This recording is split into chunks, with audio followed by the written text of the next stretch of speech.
Assalamualaikum warahmatullahi wabarakatuh. Alhamdulillahirabbil alamin.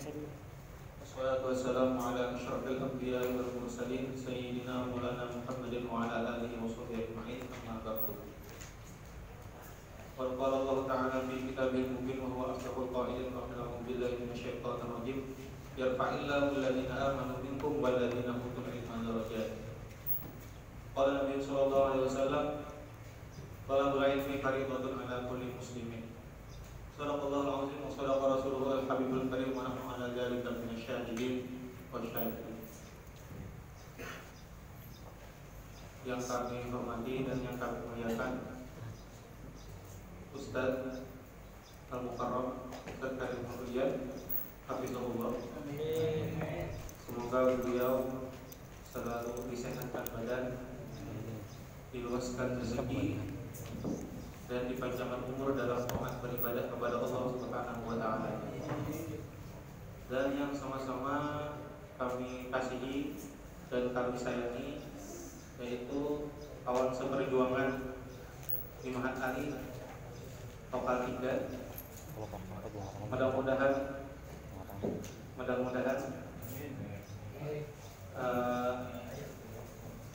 beruntung ya. Pertama-tama, marilah kita panjatkan puji dan syukur kita kehadirat Allah Subhanahu wa taala, yang mana dengan segala rahmat dan karunia-Nya lah kita dapat berkumpul di tempat yang mulia ini guna untuk melanjutkan acara diskusi kita, yaitu muzakarah tentang qiyas, yang mana hari ini akan disampaikan oleh kelompok 9. Semoga juga salawat dan salam semoga selalu tertransfer kepada junjungan kita Nabi Muhammad SAW, serta kepada keluarganya, para sahabat dan tabi'in dulu, sekarang hingga akhir zaman. Untuk memaksimalkan waktu, langsung saja kami akan bacakan susunan acara sebagai berikut. Yang pertama pembukaan, yang kedua pembacaan teks makalah, yang ketiga tanya jawab, dan yang keempat nasihat dari guru sekaligus penutup. Langsung saja kita masuk ke acara yang pertama, yaitu pembukaan. Dengan ini marilah kita bersama-sama membaca surah Al-Fatihah yang akan dipimpin oleh Ustadz kita. Kepada Ustadz kami persilakan. Al-Fatihah.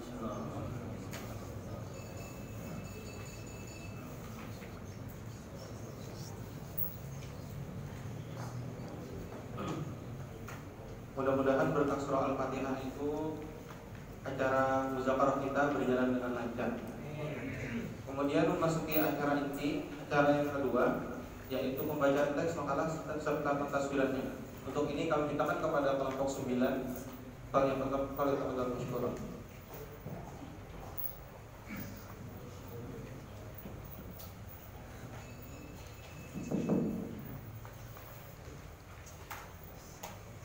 Masya Allah. Bismillahirrahmanirrahim. Alhamdulillahilladzi assasa qawaid asy-syar'i bi usuli asasi wa ballagha man syaa'a iyada qiyasi wa wahaba man ikhtassahu bi sabqi ilayhi ala afradi afrasi wa awla inana al-inayati man waffaqahu iktibasi. Asyhadu an la ilaha illallah wahdahu la syarika lah, syahadatan yataqawwamu minha al-haddu li usulihi wa dinasi. Wa asyhadu anna sayyidana Muhammadan abduhu wa rasuluhu alladhi uqa ila safi tibaqi bi badi'i nasi. Wa anasa min al-ula nuran hadal ummata bi nasi. Sallallahu alaihi wa ala alihi wa sahbihi wa sallama tasliman katsira. Ma qamatil nususun min afaisi anfasi wastufiyatil ma'ani min mishkati adwasi amma ba'du. Faqala al-musannif rahimahullahu ta'ala wa nata'na bihi wa bi'ulumihi fid darain amin. Subhanaka la ilma lana illa ma 'allamtana innaka antal alimul hakim wa la hawla wa la quwwata illa billahi al-'aliyyil azim. Alhamdulillah, kita masih diberi Allah panjang, sehat badan dan pikiran. Hati senang walaupun banyak utang, baru banyak SPP dan iuran, kos-kosan untuk 1 bulan. Bahkan mungkin ada juga yang ditinggal pakai mantan.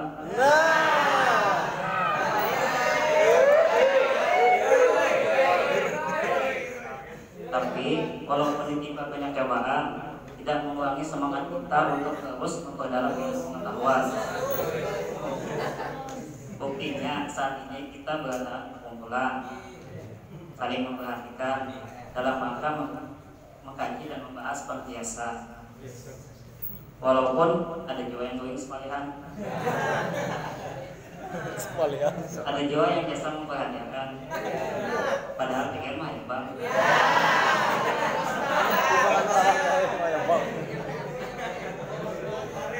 Ada juga yang agak simpel, kalau kami aja yang dipandang.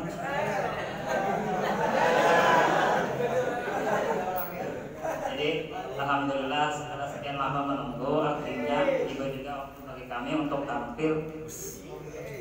Bagi kami kelompok 9 untuk tampil. Sebelumnya terlebih dahulu kami hendak meminta maaf jika seandainya nanti ada penjelasan dari kami yang tidak memuaskan bagi dahaga para pendengar sekalian. Karena berdirinya kami di depan sini bukan sebagai seorang pengajar, melainkan berdirinya kami di sini masih sebagai seorang pelajar. Yang mana kodratnya seorang pelajar terkadang ada yang paham dengan apa yang dipelajari, terkadang ada juga yang kurang paham, dan terkadang ada juga yang kurang paham, dan yang terakhir ada juga yang tidak paham lalu. Sebelum ulun mulai menjelaskan isi makalah dari kami, ulun akan memberi sedikit gambaran tentang isi dan misi. Tadinya berisi dari makalah kami. Ini kan lagi musim nih, isi dan misi ya. Tinggal lagi yang mana yang tepat janji ya. Jadi isi dan misi kami dalam makalah ini, kami akan membahas sekaligus menjelaskan secara umum dulu. Sebenarnya kalau kita itu berusul hanya 5 qawaid kalau dihitung ya Allah. Tapi sebenarnya jika seandainya dicermati dan diteliti, sebenarnya ada 10 qawaid. Sebelumnya dulu bertakun Tuhan yang segala.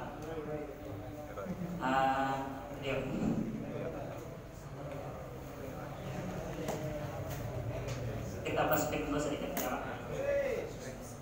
Di awal-awal pembahasan qawaid kita ada membahas tentang khilafiyah ulama, berapa sih jumlah qawaid itu. Kan ulama berbeda pendapat dalam menjumlahkannya. Lalu pertanyaannya, kenapa mereka jadi beda pendapat? Apakah sebagian dari mereka ada yang tidak tahu bahwa ada qawaid lain, sehingga di kitab mereka lebih sedikit jumlah qawaidnya dibanding kitab lain, ataukah karena sebab lain? Ya, kenapa ya? Keluar.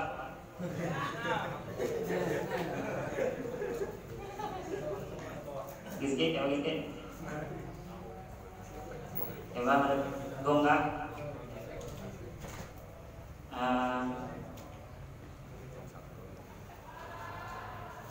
Jawabannya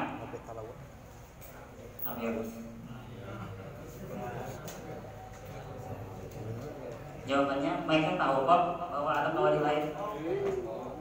Mereka cuma berbeda sudut pandang.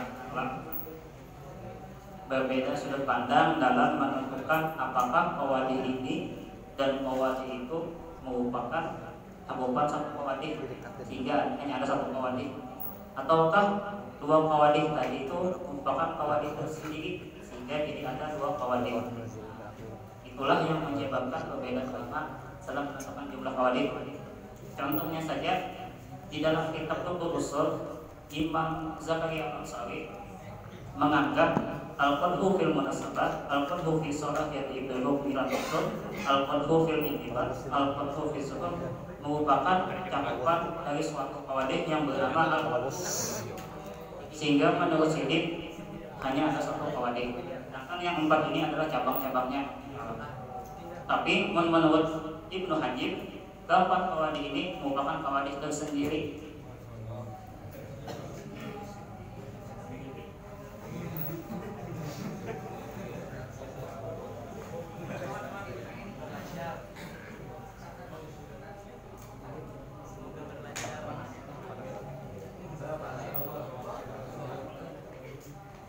Oke, lalu kita kembali kepada pembahasan semula, yaitu apa-apa saja sih 10 qawaid yang akan dijelaskan oleh kelompok 9. Jadi qawaid yang pertama yaitu al-qadhu fil munasabah, adanya cacat pada kemunasabahan sifat yang dijadikan ilat dengan hukum. Ringkasnya, sifat yang dianggap mustahil adalah ilat tidak munasabah dengan hukum yang ditetapkan. Enak ada gambarannya kayak apa. Yang kedua, al-qadhu fi salahiyati ibdalil hukmi ilal maqsud.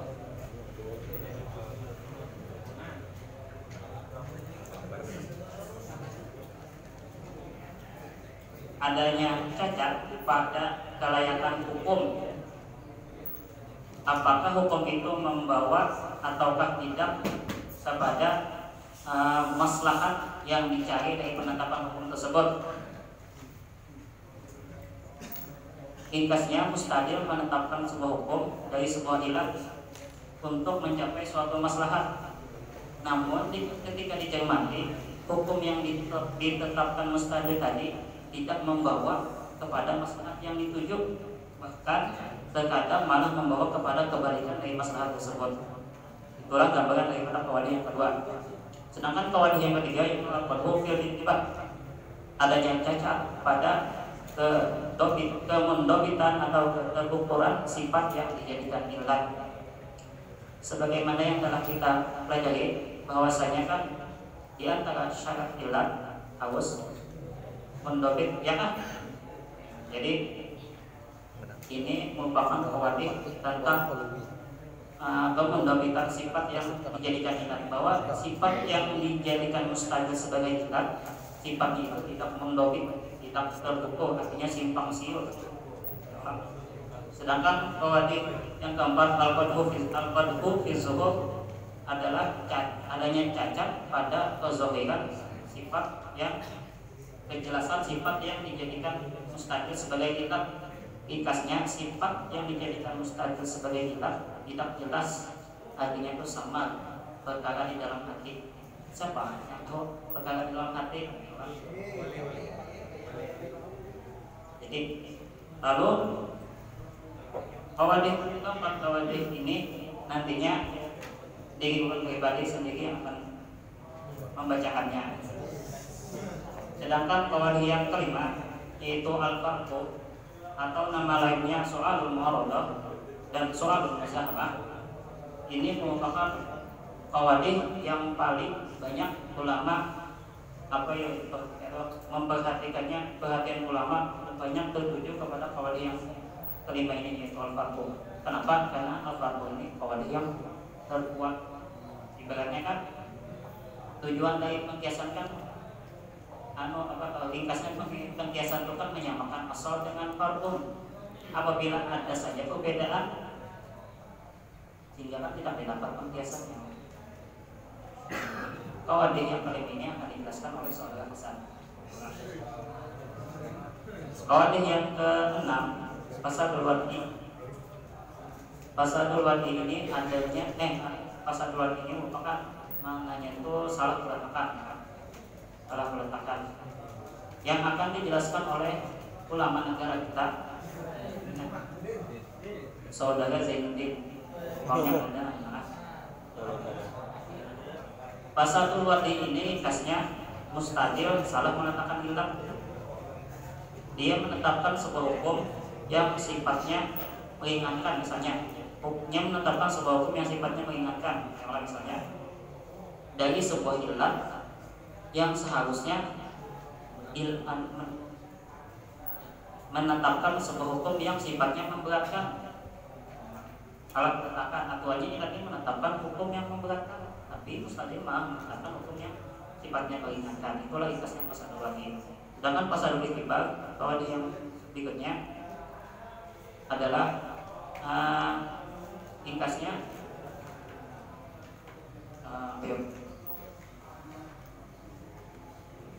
pengkiasan yang dilakukan mustadil menimbulkan hukum yang ringkas atau ijma. Itulah fasadul itibaq. Fasadul itibaq ini akan dijelaskan oleh saudara dilat kita yaitu Hadian Syah. Sedangkan qawaid yang ke-8 dan ke-9 yaitu manqu ilniyatul wasfi dan manqu wasfil hikmat. Di dalam kitab Usul Imam Zakaria Al-Ansari ketiga qawaid ini manqu ilniyatul wasfi dan manqu wasfil hikmat dan seterusnya manqu al-asfi menurut Sidin itu merupakan cakupan dari sebuah qawaid yang disebut al-manqu. Sehingga menurut Sidin kalau dalam perhitungan Sidin qawaid itu hanya ada satu. Sedangkan menurut Imam Ibnu Hajib manqu ilniyatul wasfi dan manqu wasfil hikmat ini dan manqu hukm al-asfi ini merupakan qawaid tersendiri. Sehingga dapat 3 qawaid Sidin. Manqu ilniyatul wasfi dan manqu wasfil hikmat ini akan dijelaskan oleh saudara Firdaus. Sedangkan qawaid yang terakhir manqu hukm al-asli dari manqu wasfil hikmat ini itu ringkasnya ilat sifat yang dianggap mustahil ilat ditolak oleh mutarik bahwa itu adalah ilat yang mutarik itu karena ilat. Kalau ringkasnya manqu ilniyatul wasfi. Sedangkan manqu wasfil hikmat ini mutarik menolak sebuah sifat bahwa sifat itu adalah bagian daripada ilat. Misalnya aja, mau contohnya memang ringkasnya itu modelnya mu'tarid dan mustahil ilatnya sama memang. Cuma mustahil ada tambahan ilatnya, mustahil ilatnya tambahan ini. Jadi dia mu'tarid, aku menolak bahwa tambahan itu merupakan bagian daripada ilat. Sedangkan yang dari manhum yang asli itu mu'tarid menolak hukum asal. Ringkasnya dia mustahil, hukum asalnya adalah haram. Dia mustahil, hukumnya adalah haram. Intinya hukum asalnya diserangnya bahwa hukum asalnya itu tidak seperti yang dianggap mustahil. Jadi kurang lebih seperti itulah gambaran dari isi makalah yang akan dijelaskan oleh kelompok 9. Sebagaimana yang ulun sampaikan di awal tadi, jika seandainya nanti ada penjelasan dari kami yang keliru dan tidak memuaskan, silakan tabu aja dan harap dimaklumi. Karena kan ya kami belum sepenuhnya paham dengan isi makalah ini dan ya memang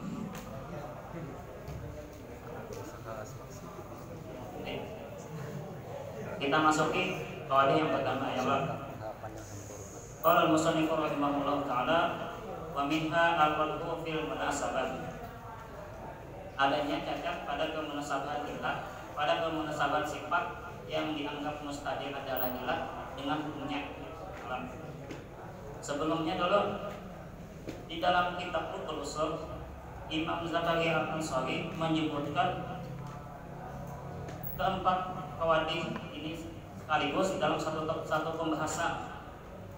Al-qadhu fil munasabah, al-qadhu fi salahiyati ilal hukmi ilal maqsud, al-qadhu fil intibat, al-qadhu fil zuhur. Imam Zakaria Al-Ansari menyebutkannya dalam satu pembahasan sekaligus. Kenapa? Jama'aha fi mahallin wahidin istiqaqiha jawab.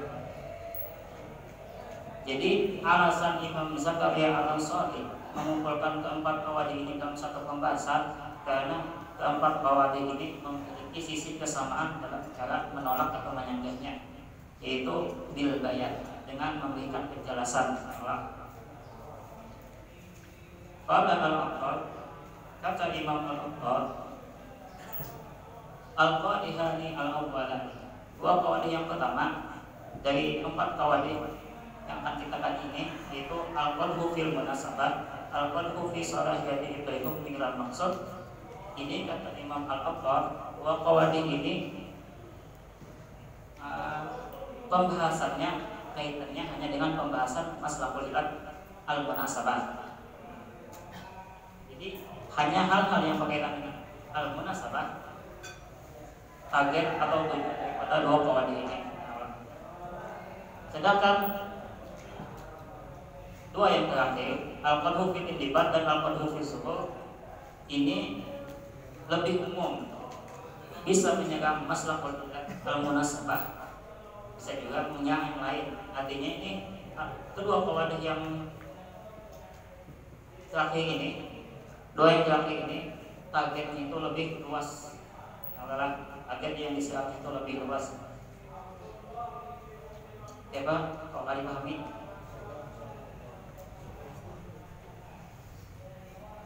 Jadi kita masuki qawaid yang pertama yang ada di dalam makalah ini, yaitu qawaid yang ketujuh menurut versi kitab Bulughul Maram, ya Pak. Jadi al-qadhu sabiqu, qawaid yang ketujuh yaitu al-qadhu fil munasabah, ai fi munasabatil wasfi al-mu'allal bihi, yaitu adanya cacat pada pemunasabahan sifat yang dianggap mustahil adalah ilah dengan hukumnya. Artinya sifat yang dianggap mustahil, bahwasanya sifat itu adalah ilah, itu tidak munasabah dengan hukum yang ditetapkan. Kenapa? Lalu taswirul al-fathi fiha, gambaran bentuk daripada qawaid ini, yaitu al-qadhu fil munasabah ini adalah ayyubayyinal muqtaidu istimal al-wasfi al-mudda'a munasabatuhu li hukmi ala maqsadatin rajihatin ala al-maslahati allati tadammanaha. Muqtaid memberikan penjelasan bahwasanya sifat yang dianggap mustahil, sifat tersebut munasabah dengan hukum yang ditetapkan karena ada terkandung di dalamnya sebuah maslahat. Jadi yang mustahil, yang muqtaid, sifat tersebut mengandung juga sebuah mafsadah, yang mana mafsadahnya ini lebih besar ketimbang maslahatnya, atau ala mafsadatin musawiyatin lil maslahat. Sifat tersebut yang dianggap mustahil tadi itu memiliki kemunasabahan dengan hukumnya, di samping mengandung maslahat juga mengandung mafsadah yang setara atau seimbang dengan maslahatnya. Sehingga karena hal yang demikian ini, rusaklah kemunasabahan sifat yang dianggap mustahil adalah ilah tadi dengan hukum yang ditetapkan. Karena kan lima marra min annaha tankharimu ay taqulu bidzalika. Karena kan dari penjelasan yang telah lalu, yang sebelumnya pernah dijelaskan oleh kelompok Fajari Bapak 5 yang lalu, bahwasanya kemunasabahan ilat, kemunasabahan sifat yang dianggap ilat dengan hukumnya itu bisa rusak dengan adanya mafsadah yang lebih besar yang terkandung di dalam sifat tersebut, atau mafsadah yang setara dengan masalahnya. Ya Pak. Di dalam bahasa penjelasannya, Qad taqaddama, sungguh musannif telah menjelaskan sebelumnya, annal wasfa idza kana mustaqilan ala maslahati taqtadi masyru'iyatul hukmi wa taj'aluhu munasiban, bahwasanya sebuah sifat yang munasib apabila sifat tersebut mengandung sebuah maslahat yang menuntut ditetapkannya sebuah hukum, dan maslahat tersebut menjadikan sifat tadi munasabah dengan hukum yang ditetapkan. Wa ana mafsadatin taqtadi ala min masyru'iyatihi wa taj'aluhu ghairu munasibin. Di samping itu, di samping sifat tadi mengandung sebuah maslahat, sifat tersebut juga mengandung sebuah mafsadah yang mana mafsadah ini menuntut untuk tidak ditetapkannya hukum yang ditetapkan tadi, dan mafsadah ini menjadikan sifat tersebut tidak munasabah lagi dengan hukum yang ditetapkan. Jadi kan ada sifat yang munasib, ya kalau sifat ini mengandung sebuah maslahat yang menuntut ditetapkannya sebuah hukum, tapi di samping itu sifat ini juga mengandung mafsadah yang mana mafsadah ini menuntut untuk tidak ditetapkan hukum. Fahal yakunu tadammunuhu il-mafsadati mujibatin ikhwami ay bagani munasabati hukmi Allah. Apakah hal yang demikian itu dapat menyebabkan bagi rusaknya kemunasabahan sifat yang dianggap jelas tadi dengan hukumnya ataukah tidak? Nah, tadi kan ingatnya sifat ini mengandung maslahat sekaligus mengandung mafsadah. Apakah dengan sebabnya mengandung mafsadah tadi itu merusak kemunasabahannya dengan hukum ataukah tidak? Al-jawab. Sebelum menjawab itu, la yahtalafu min an takuna tilkal mafsadah musawiyatan lil maslahat. Masalah ini tidak sunyi dari 3 kemungkinan. Pertama dulu, mafsadahnya setara dengan maslahatnya. Yang kedua, mafsadahnya lebih besar. Yang ketiga, mafsadahnya lebih kecil. Fa'idha kanat ma'juhatan faqad ittafaqu ala adami famin munasabah. Jika seandainya mafsadahnya lebih kecil, maka ulama sepakat bahwasanya kemunasabahan ilat dengan hukumnya itu tidak rusak. Kenapa? Wa'allahu bidzalika, karena mereka beralasan karena bisyiddatil ihtimam bil masalih. Pada masalah ini, ketika ada mafsadah dan ada maslahat dalam sebuah sifat, mafsadahnya lebih sedikit, memperhatikan masalahnya itu lebih dipentingkan. Yang lain jelas tak? In laisa min sya'nil hakim, karena laisa min sya'nil hakim inda rufai'in kasirin sya'in qalilin. Karena seseorang yang bijaksana itu tidak akan mengabaikan kebaikan atau kemaslahatan yang banyak hanya karena ada mafsadah yang sangat sedikit yang terkandung di dalamnya. Ya Allah. Misalnya, wa masalah bidzalika bil jihad. Mereka memisalkan masalah ini dengan disahihkannya jihad. Di dalam jihad itu ada mafsadahnya, ada juga maslahatnya. Mafsadahnya apa? Ihlaku kasirin termurkus. Banyak jiwa yang akan melayang. Banyak jiwa yang akan terbunuh dan mati. Tapi di samping itu, di dalam disahihkannya jihad terkandung juga maslahat, yaitu hifdzul baidatil Islam wa iqla'i sya'nihi, menjaga kemurnian Islam dan meninggikan Islam. Wa tilka maslahatul azamiyun, dan maslahat tersebut merupakan sebuah maslahat yang sangat besar, yang lebih besar daripada mafsadahnya. Ya Allah, yang mafsadahnya besar ikhlas penembus tadi. Jelaslah lebih besar apa yo menjaga agama ketimbang menjaga jiwa. Nyemil nah teman nah. Tangerang jalan nara ya? Jalan. Si Adi jalan.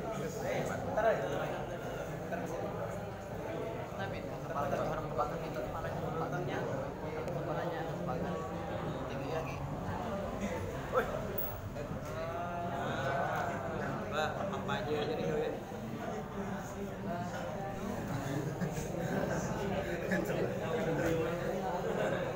Sangkal juga. Bisa tabut jadi. Nah.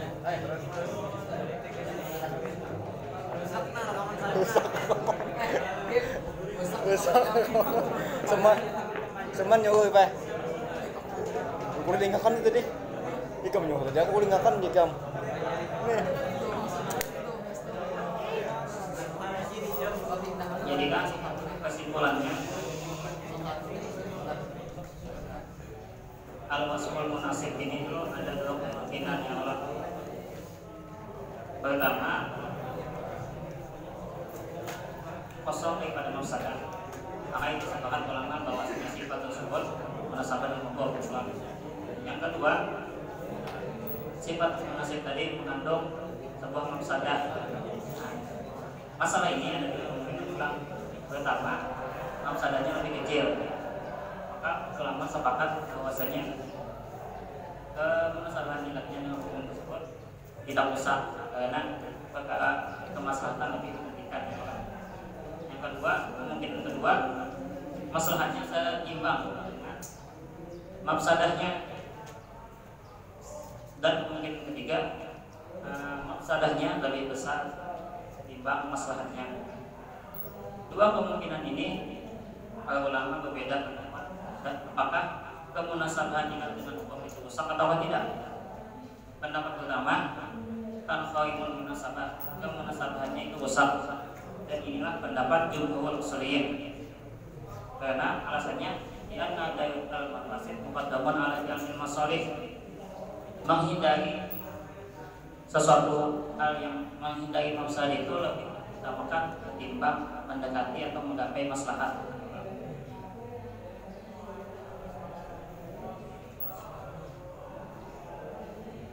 Dan juga pada masalah yang mafsadah yang setara dengan masalah ini tadi itu, kenapa jadi menurut pendapat pertama ini dapat merusak kemunasabahannya?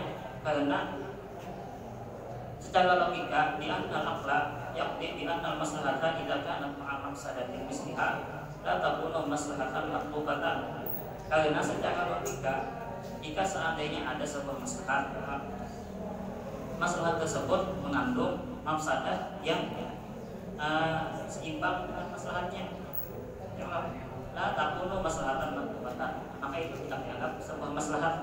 Kita umpamakan gini ya, ada misalnya suatu perbuatan, di dalam perbuatan itu ada nyamannya, ada sakitnya. Nyamannya sama sakitnya itu sama, ya lah. Namun kita gawe itu masih terasa nyamannya lah. Hilang loh karena ada sakitnya, mana sakitnya itu sama loh nyamannya. Bisa nyaman-nyaman.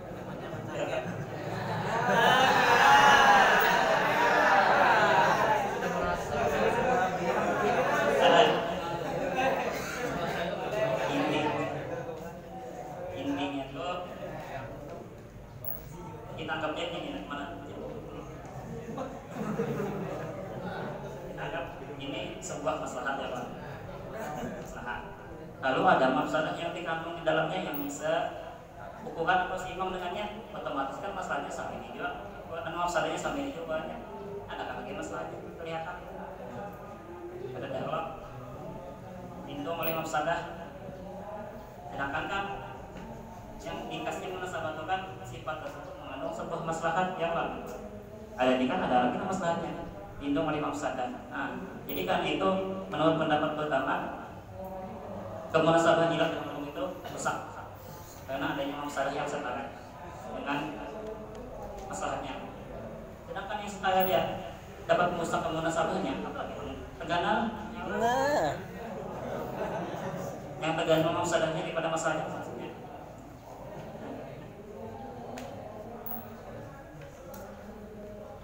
Tapi menurut pendapat kedua kemunasabahannya tidak rusak.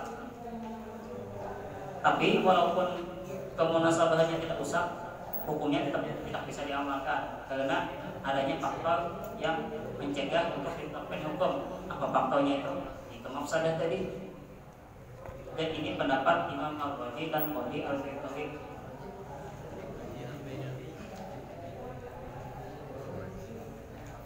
Lalu apa alasan mereka jadi memadhamkan kemunasabahan ilat dengan hukum itu? Hukum tadi pada masalah ini tadi itu pada usah. Apa alasan mereka? Wastadallu li hadzal qaul bi anna as-salata fi daril maqsubah taqtadi sifat maslahat fiha. Yang mereka jadikan dalil adalah sembahyang di tempat yang di kampasan ya Pak. Fi daril maqsubah, tempat kampasan. Yang mana sembahyang di tempat kampasan orang hukum sembahyangnya kan sah aja. Itu sebuah maslahat. Tetapi kan di samping itu hukum sembahyang tempat yang nafas atau hukumnya haram yang lalu. Jadi itu sebuah mafsadah. Maslahat dan mafsadahnya seimbang yang lalu. Seandainya kemunasabahannya rusak, niscaya sembahyangnya kada sah. Kenyataannya sebaiknya sahaja. Itulah yang dijadikan mereka jadikan dalil bahwa kemunasabahan ilat dengan hukum tidak besar apabila ada mafsadah yang setara atau yang lebih besar. Tapi kan tadi walaupun menurut mereka kemunasabahnya tidak besar, hukumnya tetap tidak bisa ditetapkan atau diamalkan karena adanya mani. Mani itu faktor yang mencegah untuk ditetapkan hukum, itu mafsadahnya tadi. Tapi pula dari ungkapan mereka bahwasanya kemunasabahnya tidak besar, tapi hukumnya tetap tidak bisa diamalkan karena ada mani, dapat kita pahami bahwasanya perbedaan antara dua kubu ini hanya perbedaan dalam segi penyebutan. Apakah sifat tersebut masih bisa disebut munasabah ataukah tidak? Di samping itu mereka sepakat bahwasanya hukumnya tetap tidak bisa ditetapkan. Cuma yang menjadi perbedaan di antara mereka, apa yang membuat hukum tersebut jadi tidak kawan ditetapkan apa? Jadi menurut pendapat yang pertama, yang membuat hukum tersebut tidak bisa ditetapkan karena tidak adanya maslahat atau tadi. Sebagaimana yang sebelumnya tadi kan, ilat itu bisa dianggap munasabah dengan hukum apabila ada maslahat, sedangkan menurut pendapat pertama yang tadi kan maslahatnya tidak ada sehingga tidak didapat hukumnya, karena itu tidak bisa disebut munasabah. Sedangkan menurut pendapat kedua, yang menjadi penyebab tidak bisa ditetapkannya hukum itu bukan karena tidak ada tadinya atau masalahnya, tapi karena ada mani. Maninya itu ya mafsadahnya, karena ada mafsadah tersebut sehingga tidak bisalah ditetapkan hukumnya ya orang. Dapat kita pahami kan, menurut pendapat kedua kan karena ada mani berarti kan masalah itu masih ada, artinya masalahnya itu tidak hilang. Jadi sejak menurut mereka bahwasanya kemunasabahannya tidak rusak karena masalahnya masih ada. Yang menyebabkan hukumnya itu tidak bisa ditetapkan itu bukan adanya mani, karena ada mafsadah, bukan karena tidak adanya maslahat. Oke Pak, jelas kan?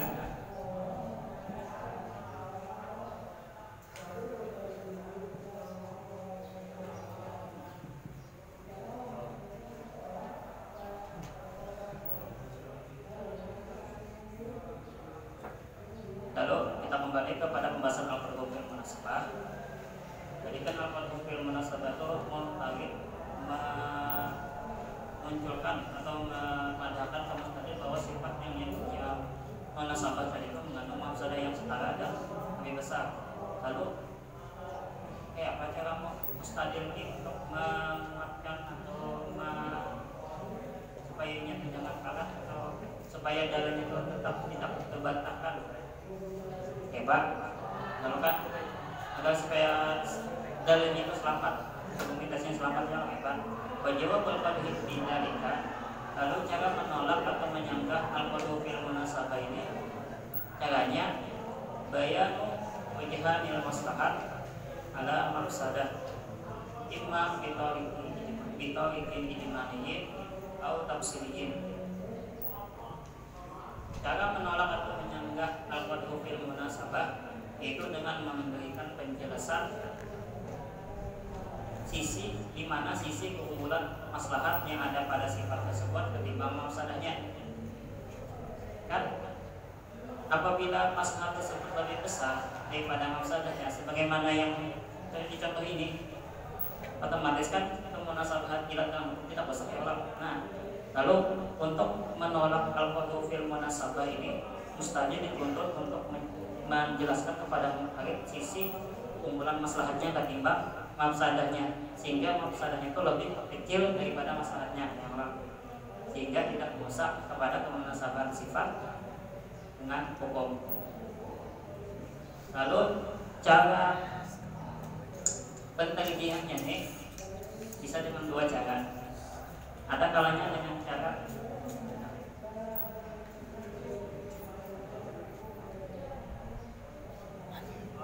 lipatina, yang lipatin.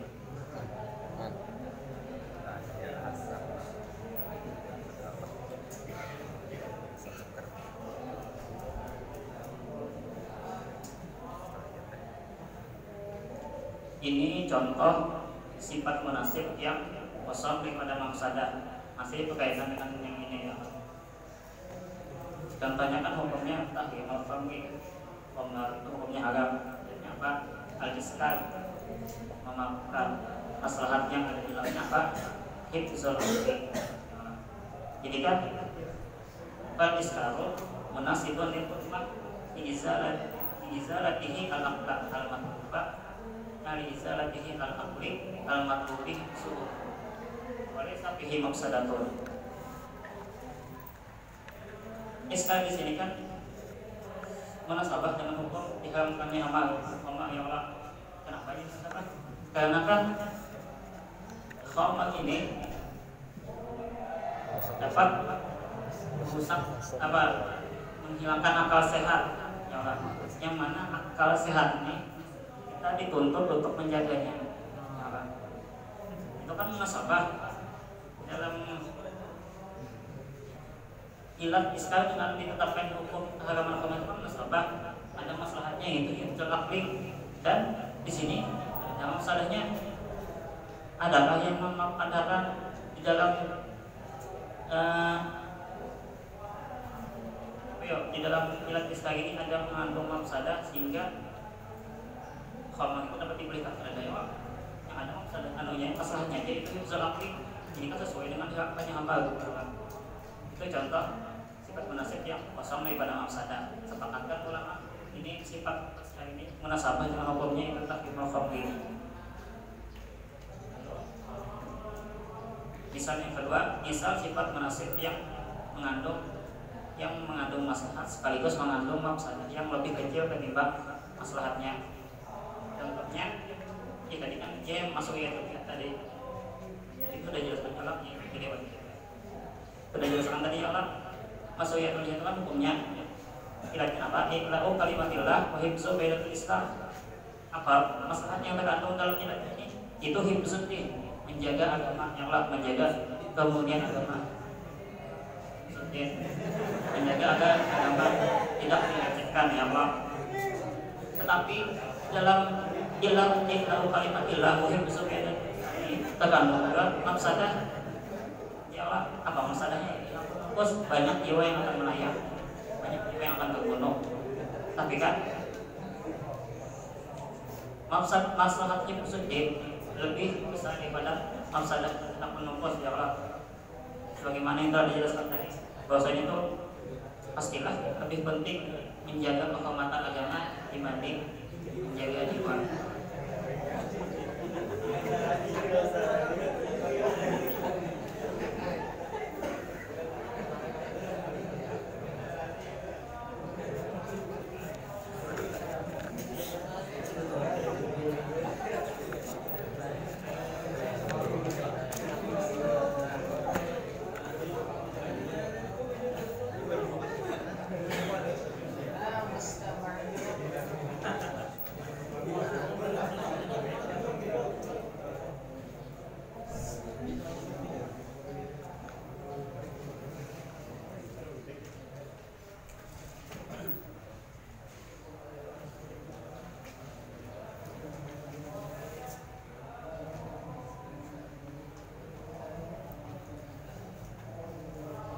Kalau tadi dalam cara menyanggah atau menolak al-qur'an munasabah ini itu kan dengan menjelaskan sisi keunggulan maslahatnya ketimbang mafsadahnya Allah.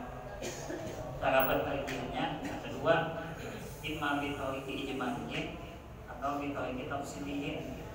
Ada kalanya dengan cara global, secara global, ada yang secara terperinci.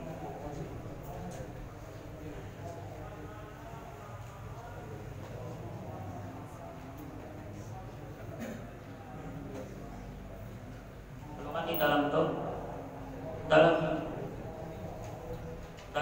menjelaskan atau menjelaskan sisi keunggulan maslahat yang ada di dalam ilat yang ta'al nomor 2 dibayar di tarihil maslahat fil ilat allati dzakara al-mustadir ala al-mafsadah allati ta'arada biha alaihi balik tarihi turukun. Dalam menjelaskan sisi keunggulan maslahat yang ada di dalam ilat yang disebutkan mustahil ketimbang mafsadah yang disebutkan mutlak. Balik tarjih rukun. Dalam melakukan pentarjihannya ada bisa dengan beberapa cara ya Pak. Paminha tafsiliyah dengan secara terperinci.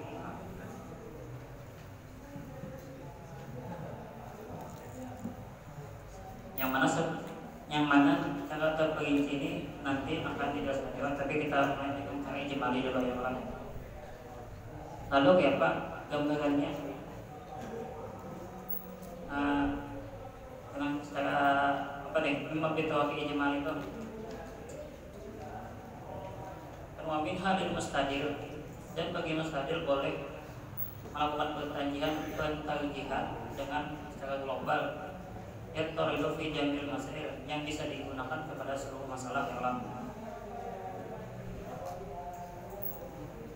Ringkasnya, secara ijmal ini kita harus memberikan argumentasi kepada muktarid di mana sisi keunggulan masalahnya ketimbang mafsadahnya. Tidak tertentu, kita harus melihat latar belakang masalahnya dulu.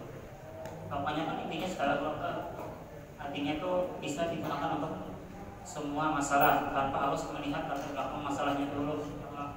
Kan latar belakang masalah itu ada kalanya kan masalah yang ada pada mustahil itu kan sebenarnya kita dorri, sedangkan mafsadah artinya kan ini karena dalam pengertian mafsadah dan masalah ini ada kalanya mafsadah itu ada sama mafsadah ya. Maksudnya itu sifat itu mengandung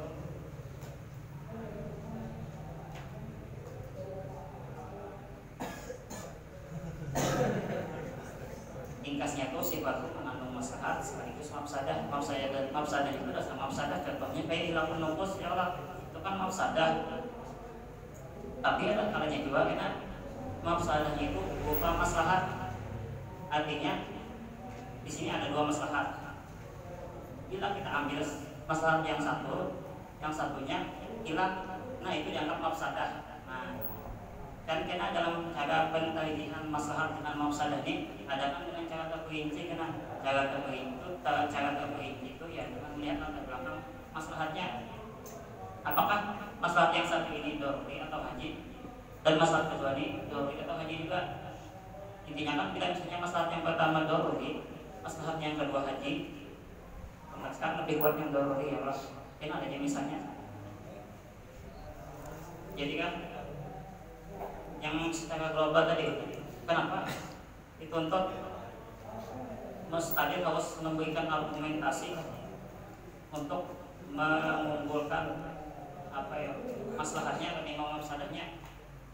Karena jika seandainya mustahil tidak dapat mengunggulkan, tidak memberikan argumentasi apapun argumentasinya untuk mengunggulkan maslahatnya, nanti berakibat mustahil bisa kena menguatkan dalilnya itu dengan ta'abbud. Artinya kan ini disambung tadi Allah bahwasanya sifat ikam pada munasabah dengan hukumnya, hukumnya tak bisa diamalkan. Lalu jikalau seandainya mustahil ini pada melakukan pentarjihan maslahat, karena bisa ini karena jadinya hukumku ini ta'abbud. Siapa tahu kawali kami hukum yang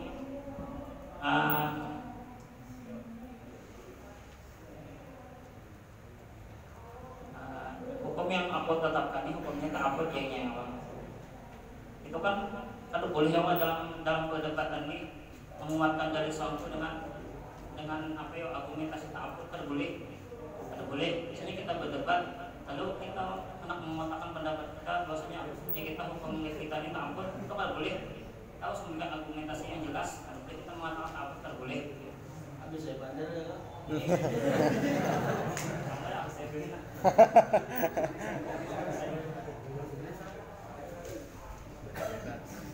Ada kalau dibahas dia Pak. Lalu kan cara yang kedua ada dengan cara terperinci. Cara terperinci ini berbeda-beda. satu masalah bisa aja caranya seperti ini atau masalahnya caranya lain. Nah, itu melihat latar belakang masalahnya dulu. Kan tadi Jemu Menteri terkadang maksud itu berupa maslahat yang terabaikan. Intinya itu ada dua maslahat. Jika seandainya kita ambil satu masalahnya terabaikan, jadi itu dianggap mutarid itu mafsadah. Dengan kita mengambil masalah yang satu ini, kita meninggalkan masalah yang lain. Yang mana masalah ini terkadang setara dengan masalah yang awal atau masalah yang lebih besar. Itu dianggap mutarid itu mafsadah. Oke, untuk menjelaskan cara terperinci ini kita masuk langsung ke contohnya aja, yang lain, supaya lebih jelas.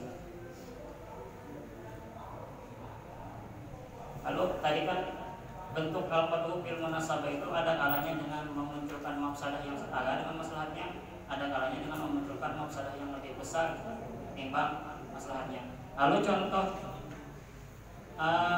mafsadah yang setara dengan maslahatnya apa? Contohnya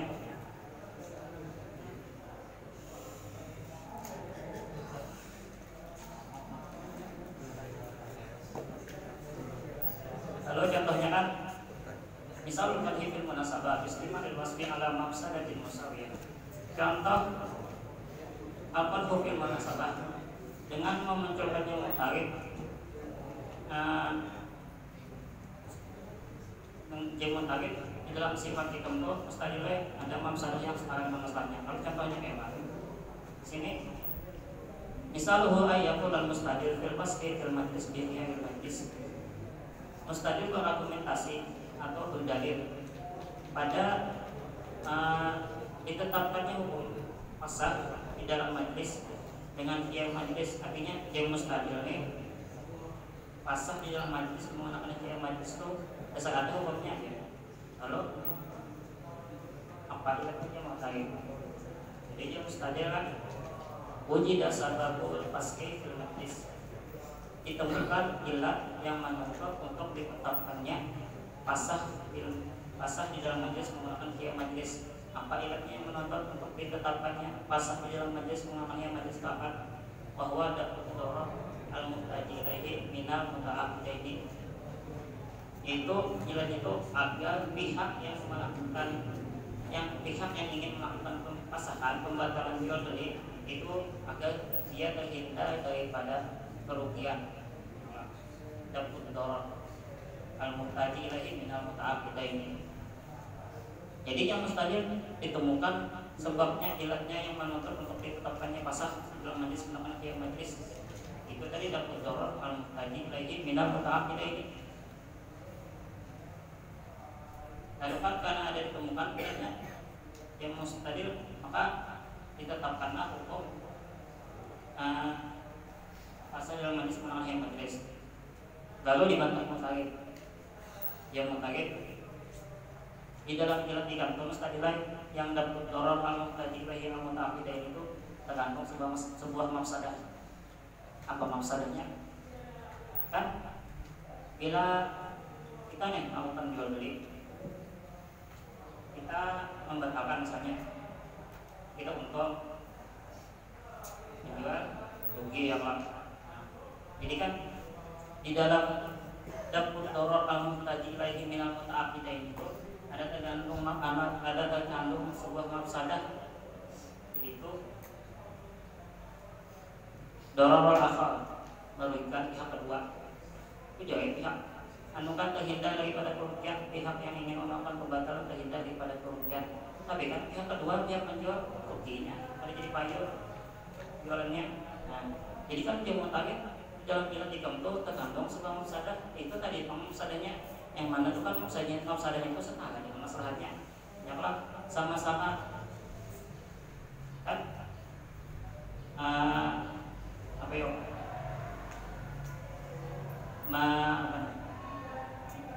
menghindarkan kerugian daripada kedua belah pihak. Artinya kan dia ditetapkan hukum pasar jual beli kan, pihak pempasar, pihak yang ingin melakukan pembatalan jual beli kan terhindar daripada kerugian. Sedangkan apabila ditetapkan hukum tersebut kan merugikan pihak kedua, maksud mukhal ini hukum pasah, hukum ditetapkannya pasah dalam majlis menangkan majlis itu merugikan pihak penjual. Artinya tuh sama-sama anak menghindari kerugian, kan sama artinya ya Allah. Mafsadahnya dan masalahnya sama-sama dalam cakupan kerugian. Yang satu kena menghindari kerugian, yang satu kena kerugian.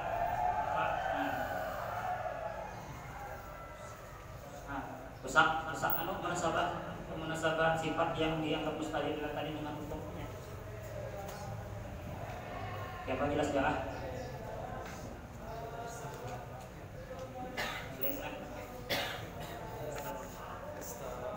Lalu apa cara mustahil untuk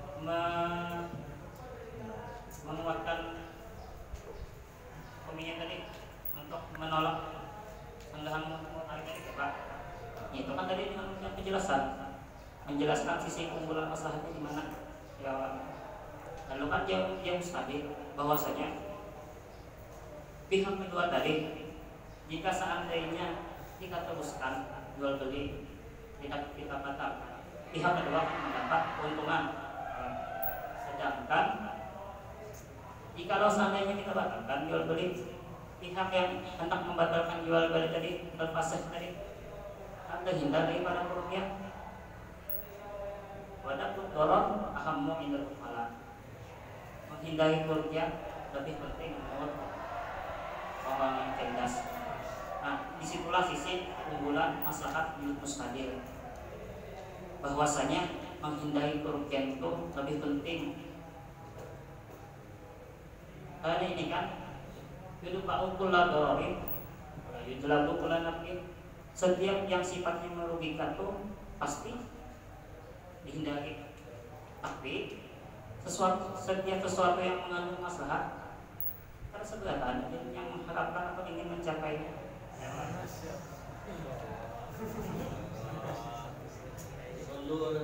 Allah Insyaallah Syarif. Ya Allah.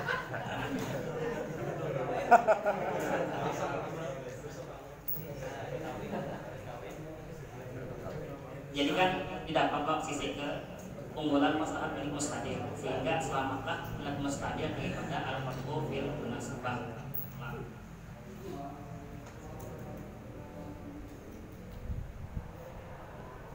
Kalau kan contoh yang kedua,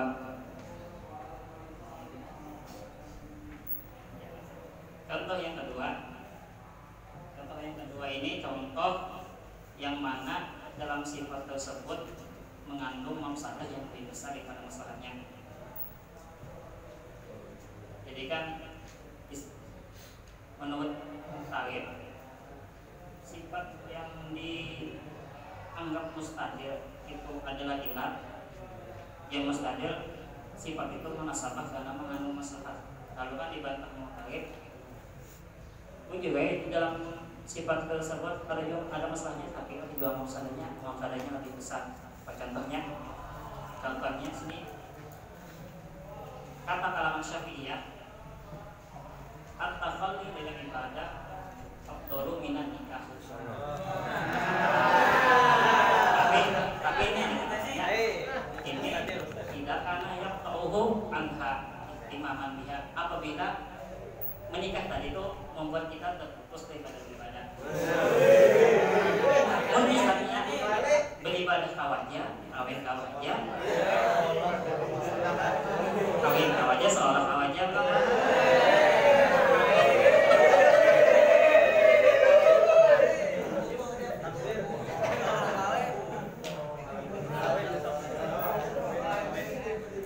sekolah itu kan masuk ibadah Jawa ya Allah. Jadi bila kau sekolah kau kawin, ya, bila misalnya kawin sekolah api lebih abdul sekolah.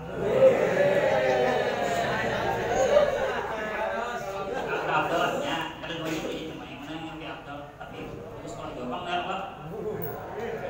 Sudah tua tuh nanti kita nonton ilmu banyak tanggungan karena anak lah, saya seorang di jalan nyaman. Nah saya mau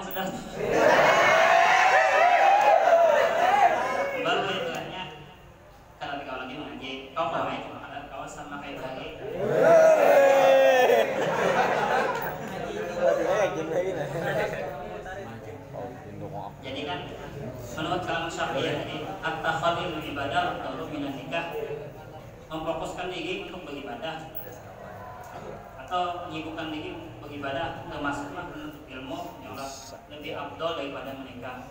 Kenapa? Sebenarnya lima fihi min tazkiyatin nafsi, karena di dalam ibadah itu terdapat penyucian diri. Diri terhindar daripada hal-hal yang sia-sia, diri terhindar daripada berbuat maksiat yang lalu. Otomatis kan bila sibuk beribadahnya, kadang-kadang maksiat kita jadi ya Allah. Kan di dalam ilat tazkiyatun nafs ini terkandung sebuah maslahat. Apa maslahatnya? Itu hifzuddin, menjaga agama kita agar agama kita tidak ternodai oleh maksiat. Lalu tapi lah masalah keabdalan beribadah daripada kawin ini ada catatannya. Apabila ada hajat, mau misalnya hajat mana kawin, dia tuh kawin bang. Tapi asal duitnya, ada duitnya, kalau siapa? Terus. Kalau saya di halinya orang yang diulangkan semalam.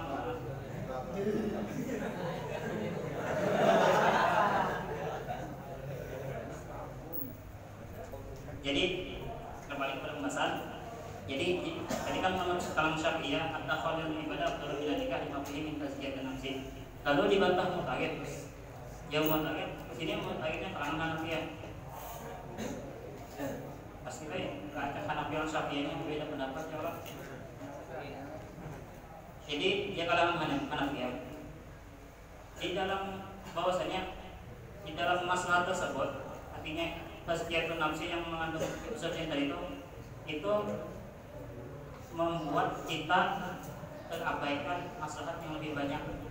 Jika kita mengambil maslahat yang ada di dalam takhallul ibadah yang Hanafiyah, maslahat yang ada di dalam nikah yang mana lebih banyak itu terabaikan di kalangan Hanafiyah.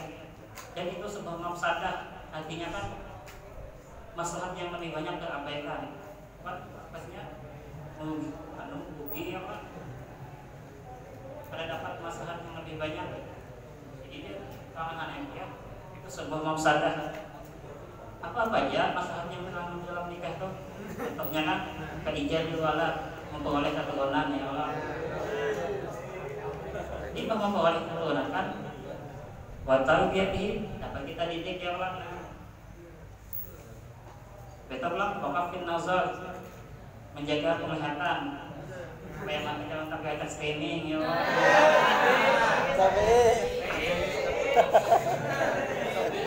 Maslahat ya Allah, 3 sudah maslahatnya.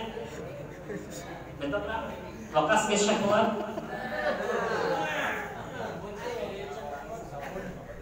Ayo. Apa ya? Artinya jika kita puaskan sudah.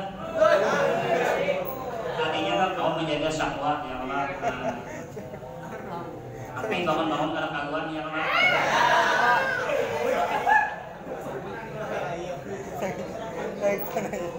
Empat sudah masalahnya ya Allah. Terus kan di dalam itu belum di antara masalah yang ada terkandung di dalam nikah, infak nafsinya jadi menjaga dirinya dan pasangannya daripada perbuatan zina ya Allah. Masalahnya itu kan begitu pulang wasababul nisyanati nafsiha anil halaq bin nafaqati masukna wal libas dengan isiha anil kasbi itu dan di antara masalah yang ada dalam nikah pulang menjaga keberlangsungan hidup wanita dengan mendapat nafkah dan ketiga sekaligus pakaian ya Allah.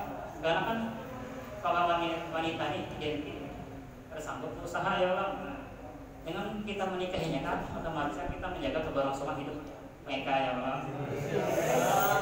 Itu kan sebuah maslahat, banyak masalahnya kan. Jadi itu kalau ya, jika diabdolkan at-takhallul ibadah, maslahat yang ada dalam nikah yang banyak menentukan abaikan, itu sebuah mafsadah.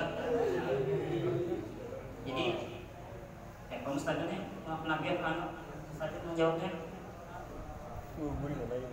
Lalu Pak Yudi Syafi'iyah kata kalangan lalu dibantah oleh kalangan Syafi'iyah bahwasanya maslahat yang terkandung di dalam ibadah itu lebih unggul daripada maslahat yang ada di dalam menikah. Kenapa? Karena maslahat yang ada di dalam ibadah ini untuk menjaga agama yang hifzuddin. Sedangkan maslahat yang ada di dalam menikah itu hanya di nasab untuk menjaga keturunan yang agar keturunan tidak tercampur kan. Misalnya kita kan menghindari perzinahan yang kan di nasab agar keturunan tidak tercampur yang dibedakan. Kan dalam urutan urutan yang apa ya tempat itu oleh al-khamsah oleh kesitahan hifzuddin itu kan pemulaan daripada hifzun asal itu kan di bawah otomatis kan hifzuddin itu lebih unggul daripada hifzun asal.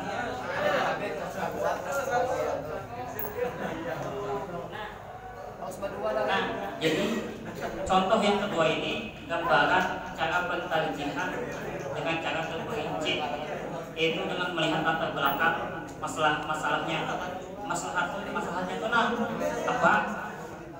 dalam cakupan apa masalahnya tuh masalah yang ada di masalah ibadah apakah daruri atau haji, dan masalah yang ada di nikah apakah daruri atau haji. Misalnya sama-sama daruri, yang mana yang lebih kuat? Dan sini keduanya ini sama-sama daruri yang hifzuddin nah coba kan hifzuddin lebih kegunaannya apa lebih dikembangkan ketimbang hifzun asal. Dan disitulah sisi keunggulan maslahat yang ada di dalam at-tafadul ibadah menurut kalangan Syafi'iyah. Jadi selamatlah jelas mustahil daripada al-maqbu bil munasabah. Hebat. Ada yang terbaik. Yang pertama ya kalau jawaban dipahami. Rizki ya Pak Rizki.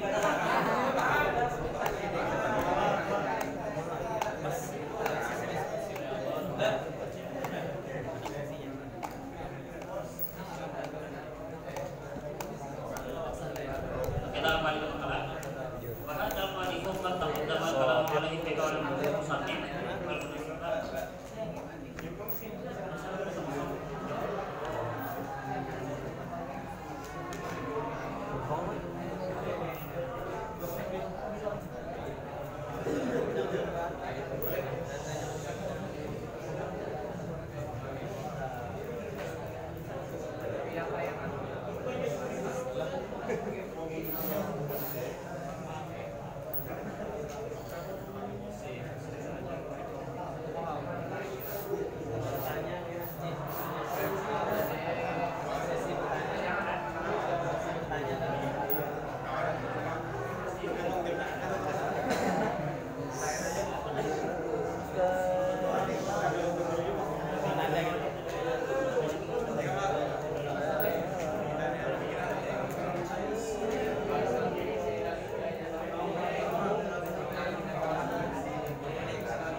sebenarnya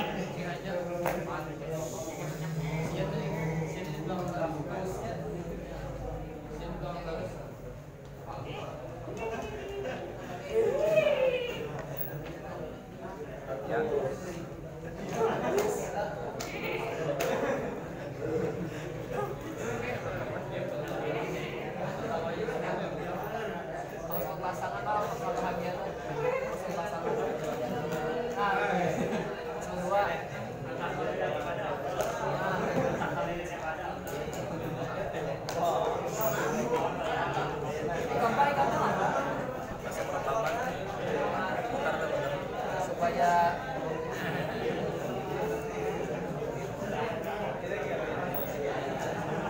awas yang kawin. Yang satu orang. Bahasa Fadihu sebenarnya kan al-Fadhu fil munasabah ini sebenarnya sudah pernah dijelaskan musannif pada pembahasan masalah al-munasabah yang lalu.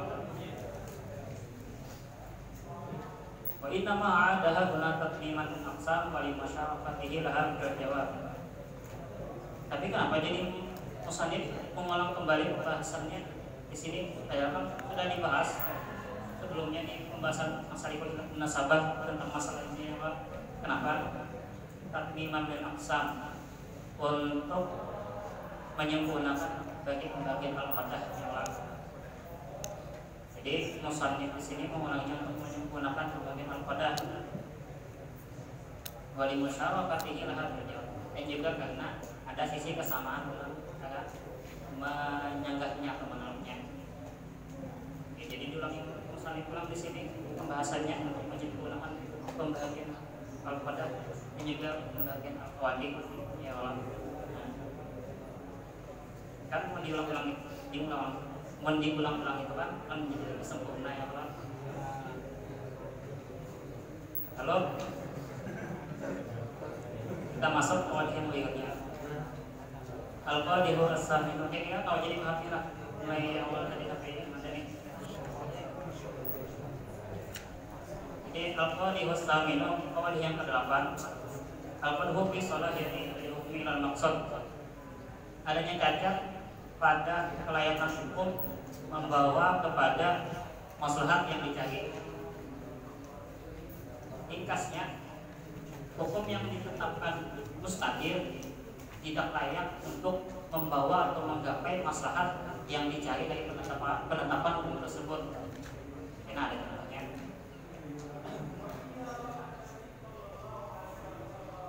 Peminat qawadi al-hukmi fi salahiyati bil-hukmi al-maqsud bi ayyi bayyinal mu'taridu ada masalah yang berhukmi ingkari al-maqsud min syai'in. Jadi gambaran al-hukmi fi salahiyati bil-hukmi al-maqsud ini mu'tarid menjelaskan memberikan penjelasan atau memadahkan kepada mustahil bahwasanya hukum yang ditetapkan daripada pengkiasan mustahil itu, hukum yang ditetapkan mustahil tidak layak membawa kepada maslahat yang dicari dari penetapan tersebut. Qad yakunu bibayani adami ibdaihi ilaihi. Qad yakunu bibayani ibdaihi ilaihi. Terkadang muhtalif ini dalam ganahnya menjelaskan atau memadahkan kepada mustahil bahwa hukumnya itu tidak membawa kepada maslahat yang dicari. Ada kalanya itu dengan yang tadi menjelaskan bahwasanya hukum tersebut tidak membawa kepada maslahat yang dicari. Ada kalanya juga ia menjelaskan dengan dirinya hukum yang ditetapkan ustaz itu tidak membawa kepada maslahat yang dicari, malah membawa kepada kebalikan kepada maslahat yang dicari. Artinya itu misalnya maslahatnya dicari untuk agar terhindar daripada perzinahan, dia mutarid hukum yang kamu tetapkan loh kadang membawa kepada terhindar daripada perzinahan, malah membawa kepada perzinahan. Itu gambarannya. Lalu apa contohnya? Contohnya ayatul mustahil tahrimul mahrami fil musaharati al ta'qid il hajati al hijab salihun ayat dia ila alam wujud biha alladhi huwa al maqsudu min tasyiru min tahrim. Jadi di sini kalau mustahil mengatakan bahwasanya hukum kemahruman atau tidak boleh kawin antara mituha dan minantu itu hukumnya untuk selama-lamanya ala ta'qid. Jelasnya al hajat ila waqtil hijab, karena adanya tuntutan untuk membuka hijab karena kan yang mana kan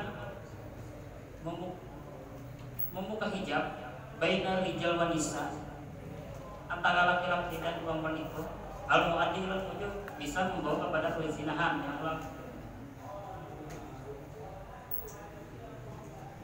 Jadi kan karena ada hajat untuk membuka hijab yang mana ini bisa membawa kepada perzinahan, maka diharamkanlah, maka ditetapkanlah hukum kemahraman dengan mituha dan minatu untuk selama-lamanya. Kenapa? Karena kan otomatis kan mituha dan minatu ini pasti sekan haid terdapat yang berinteraksi. Bila misalnya kada dibuka hijabnya ngalih apa-apa, maksudnya itu berinteraksi ya Pak. Karena misalnya kada kalau mituha terdapat di atau kau, nah, jadi kan dengan ditetapkan hukum kemahraman untuk selama-lamanya ya Allah, dengan mituha dan minatu dia tidak boleh kawin, otomatis itu kan kadang lain lagi karena berinteraksi lawan mituha, ada perlu lagi mituha bercanda karena kan makhluk kan boleh bangun mituha ya Allah, kalau yang mana tahu yang pokoknya selain Allah yang mana selain jelas sangat dikit lah. Amin.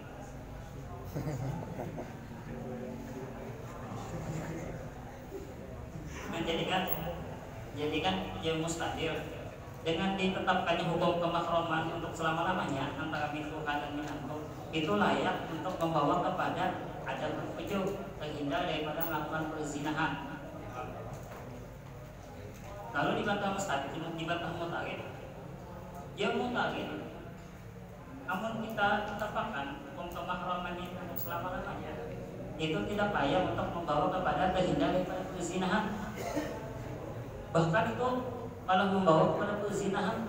Maksud jamu tadi. Kenapa? Di anna nafsa ma'ilatun ila nafsu. Karena nafsu ini ketujuan dilarang. Ya Allah. Jika salah saja ya Allah, pasti ketujuan dilarang ya Allah. Tujuan nafsu ini.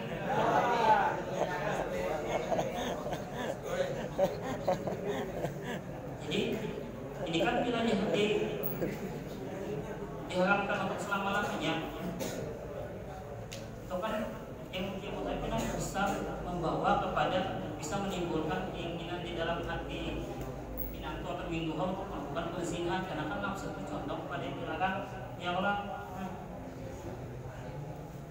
usahlah kelayakan hukum yang ditetapkan mustahil dengan maslahat yang dicarinya. Jadi kan maslahat yang dicari itu kan ada menunjuk. Lalu dibantah mutarid bahwasanya hukum tersebut malah membawa kepada fujur, membawa kepada perzinahan. Lalu bagaimana cara mustahil menolak sanggahan dari mutarid tadi? Bagaimana cara mustahil menguatkan dalilnya, ya Pak? Lalu dalam cara menjawab al-fadhu fi sholah yaitu hukmilan maksud ini sama dengan al-fadhu fi munasabah, yaitu dengan memberikan penjelasan. Mustahil harus menjelaskan di mana sisi kelayakan hukum tersebut membawa kepada maslahat yang dicari. Nah, mustahil dituntut untuk memberikan penjelasan seperti itu. Lalu kan di sini dalam contoh ini mustahil menjawab bahwasanya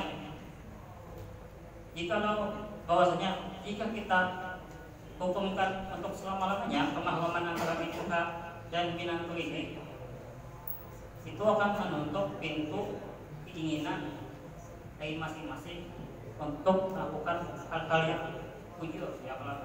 Karena kan dengan diharapkannya untuk selama-lamanya, ya Allah, secara adat pintu keinginan untuk melakukan hal-hal yang tidak senonoh dengan pintu itu akan hilang seiring berjalannya waktu, sebagaimana kita dengan kuitan, ya Allah. Kan? Jadi kan itu menurut mustahil itu layak untuk membawa kepada masalah yang dicari, yaitu ada fujur. Karena secara adat kebiasaannya kalau kita harapkan untuk selama-lamanya seiring berjalannya waktu, ya Allah, pintu keinginan untuk melakukan hal yang tidak senonoh itu akan hilang, sehingga jadilah mituha atau minantu itu tidak dikepingin lagi sebagaimana itu, ya Allah. Nah, beda halnya misalnya kada diharamkan untuk selama-lamanya, karena bahan bisa ada keinginan untuk melakukan, contohnya saja insan begini misalnya, itu kan hukum keharamannya itu pada selama-lamanya mengangkat ya.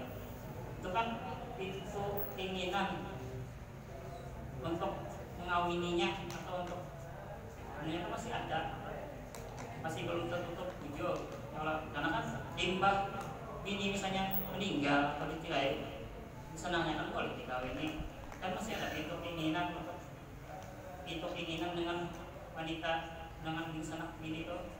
Tapi kan kalau misalnya diharapkan untuk selama-lamanya, kan selama-lamanya seiring berjalannya waktu pintu keinginan itu kan tertutup. Sama halnya kayak mau dikhianati itu. Seiring berjalannya waktu kan hilang rasanya ya Allah.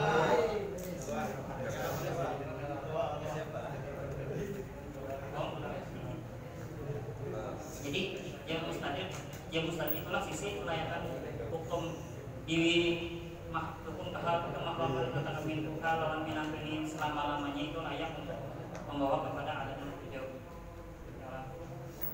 Apa jelasnya lah?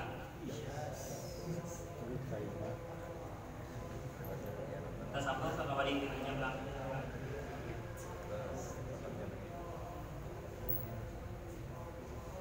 Kawali yang berikutnya al-qadihu at-tasir. Kawali yang ke-9. Al-qadihu bil-indibak. Adanya cacat pada kemundobitan atau keterukuran sifat yang dijadikan ilam.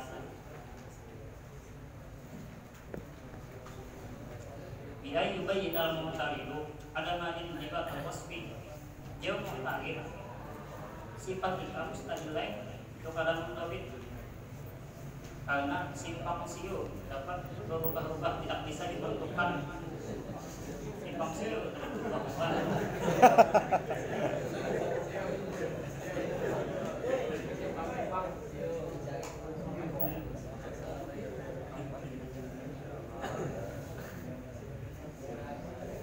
Jadi yang mau target tadi kan nyakan di antara syarat bilang ialah sifat tersebut harus mendobit, artinya itu tidak berubah-ubah, baik itu beda orangnya atau beda zamannya atau beda keadaannya, tetap seperti itu juga ialah tidak berubah-ubah. Nah itu sangat jelas ialah. Jadi yang mau target di sini sifat jika mustahil lain itu kalau mendobit karena dapat berubah-ubah.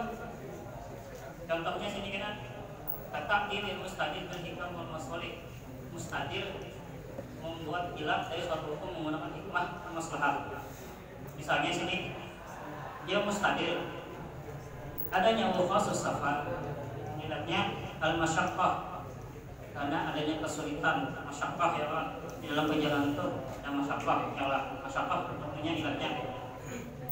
Jadi hukumnya khusus safar ilatnya masyaqqah. Masyaqqah ini kan hikmah atau maslahat ya Allah, hikmah lah ya Allah. Jadi dibantah mutarid, yang mutarid ilat ikarnya al-masyaqqah ini mustahil itu kadang mendobit karena masyaqqah ini tidak tertentu, dapat berubah-ubah simpang siur.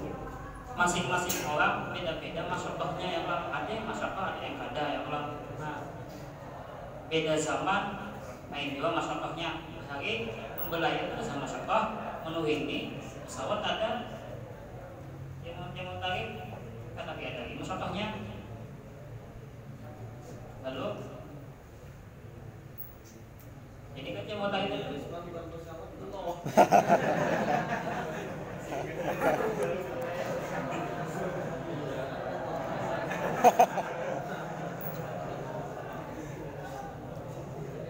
jadi kan karena masyarakat ini termasuk hal-hal yang bisa berubah-ubah tergantung orangnya dan zamannya dan keadaannya apa. Pada yang tidak takdir qadri al-maqsudi minha, maka tidak bisa, tidak mungkin atau tidak kuasa kita menentukan ada yang dimaksud daripada masyaqqah ini. Bahkan masyaqqahnya yang dimaksud yang jadi oleh safar ini apa tentukan tuh apa kalau ditentukan ya orang karena kan beda-beda masyaqqahnya masing-masing orang, masing-masing zaman, masing-masing hal, masing-masing keadaan kan beda masyaqqahnya ya. Contohnya juga kan contoh lainnya kayak yang dalam taklidnya tuh misalnya seperti ditetapkannya hukum potong tangan bagi pencuri kalau ilatnya al-jazri memberikan efek jerah yang lama. Efek jerah itu kan sebahagian manusia ada yang merasa jerah ketika dipotong tangannya yang lama. Ada juga yang jaga, buktinya masih jadi penyetan. Artinya kan jerah tuh jerah ya Pak. Jerah itu kan sesuatu yang beda-beda, artinya masing-masing orang berbeda. Ada yang jaga, ada yang kada, ya Allah kan. Teman kada mendobit, kada bawa di ketahui ukuran jaganya itu kayak apa. Lalu ya cara mustahil menolak katakan tagiti siapa itu ya dengan memberikan penjelasan di mana sisi kemungkinan sifat tersebut, memberikan penjelasan bahwa ini sifat tersebut mendobit. Lalu kan sini kan contohnya lalu dalam memberikan penjelasan tentang kemendobitan sifat tersebut ada dua caranya. Ada kalanya langsung menunjuk kepada sifat tersebut. Artinya sifat tersebut langsung kita jelaskan bahwa sifat tersebut mendobit. Yang kedua ada kalanya dibantu sifat lain, yang mana sifat lain ini selalu bersamainya, kemana-mana bersamainya. Nah sifat tersebutlah yang membuat sifat yang satunya tadi itu menjadi mendobit. Jadi ada dua cara. Imma binafsihi imma biwasfin ma'ahu yadbiduhu ya Allah. Lalu contoh imma binafsihi, misalnya kan tadi contohnya kan masyaqqat ini kan mustahil tadi karena mendobit. Lalu kayak apa mustahil menjawab menolaknya, itu dengan menjelaskan sisi kemendobitan masyaqqat itu langsung secara tersendiri tanpa menggunakan sifat lain. Kalau kan yang mustahil bahwasanya masyaqqat ini itu mendobit dapat terpukul urfan menurut uruf yang di urfan menurut uruf karena kan binaan ala jawazi takdir hikmah ijan tetap karena kan di pembahasan sebelumnya kan ada dibahas hikmah itu tidak bisa dijadikan ilat apabila tidak mendobit. Itu jadi menjelaskan artinya kan maksudnya bila hikmah itu mendobit berarti kau dijadikan ilat. Jadi